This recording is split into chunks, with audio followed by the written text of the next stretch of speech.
I'd like to call Sapna and Aradhna. Please come on the stage. My name is Sapna Kumari.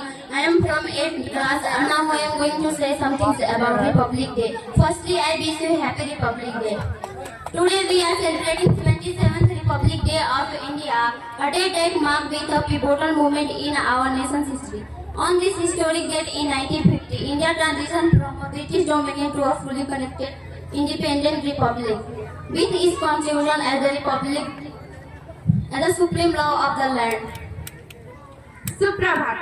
आदरणीय प्रधानाचार्य, शिक्षागण और मेरे प्यारे देशवासियों, आज हम भारत का 77वां गणतंत्र दिवस मना रहे हैं।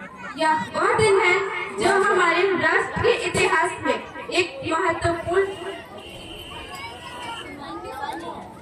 सर आप यहाँ 1950 में इस ऐतिहासिक तारीख को भारत ब्रिटिश प्रभुत्व से पूर्ण स्वतंत्र गणराज्य में बदल गया, जिसमें अपना संविधान देश के सर्वोच्च कानून के रूप में स्थापित हुआ। The journey to this day was long and arduous, paved with the sacrifices of countless freedom fighters. It is day to remember leaders like Mahatma Gandhi, Jawaharlal Nehru, and the chief architect of our constitution, Dr. Bhimrao Ambedkar, who worked tirelessly to lay the foundation of a just and fair society. Their vision was to create a nation where every individual, regardless of caste, creed, or religion, enjoy the fundamental rights and dignity inherent in our constitution. इस दिन तक का सफर लंबा और कठिन था, जो अनगिनत स्वतंत्रता सेनानियों के बलिदानों से प्रशस्त हुआ। यह महात्मा गांधी, जवाहरलाल नेहरू, सरदार पटेल और हमारे संविधान के मुख्य वास्तुकार डॉक्टर बी.आर. अम्बेडकर जैसे नेताओं को याद करने का दिन है, जिन्होंने एक न्यायपूर्ण और निष्पक्ष समाज की नींव रखने के लिए अथक प्रयास किए।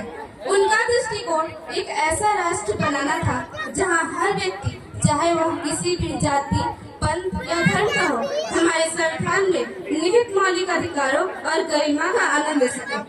Our constitution is not merely a legal framework. It is a living document that guides our path of progress. It provides us with the right we often take for granted, but it also reminds us of our duties as a responsible citizen. हमारा संविधान केवल एक कानूनी ढांचा नहीं है, यह एक जीवन दस्तावेज है जो हमारे प्रगति के पथ को निर्देशित करता है। यह हमें वे अधिकार प्रदान करता है जिन्हें हम अक्सर स्वाभाविक मान लेते हैं, लेकिन यह हमें एक जिम्मेदार नागरिक के रूप में अपने कर्तव्य को भी याद दिलाता है। It emphasizes principles such as justice, ensuring fairness for all in social, economic, and political spheres. यह निम्नलिखित सिद्धांतों पर जोर देता है: न्याय, सामाजिक, आर्थिक और राजनीतिक क्षेत्रों में सभी के लिए निष्पक्षता सुनिश्चित करना। Liberty, the freedom to express ourselves and live with dignity. स्वतंत्रता, खुद को अभिव्यक्त करने और गरिमा के साथ जीने की आजादी। Equality, treating everyone as equal before the law. समानता, कानून के समक्ष सभी को समान मानना। Fraternity, the brotherhood and unity that bind our diverse nations together. बंधुत्व, भाईचारा और एकता जो हमारे विविध राष्ट्र को एक साथ बांधती है। As we host the national flag at witness to the Grand Parade on Kartavya Path in New Delhi, showcasing our military strength, technology advancement and rich cultural heritage. Let us reflect how far we have come as a nation. India had made remarkable strides in science, technology, like the Chandrayaan-3 mission and digital economy. जब हम राष्ट्रीय ध्वज फहराते हैं और नई दिल्ली में कर्तव्य पथ पर भव्य परेड देखते हैं, जो हमारी सैन्य शक्ति, तकनीकी प्रगति और समृद्ध सांस्कृतिक विरासत को प्रदर्शित करती है, तो आइए हम इस बात पर विचार करें कि हमने एक राष्ट्र के रूप में कितनी प्रगति की है। भारत ने विज्ञान, प्रौद्योगिकी जैसे चंद्रयान-3 मिशन और डिजिटल अर्थव्यवस्था में उल्लेखनीय कदम उठाए हैं। However, Republic Day is also called to action.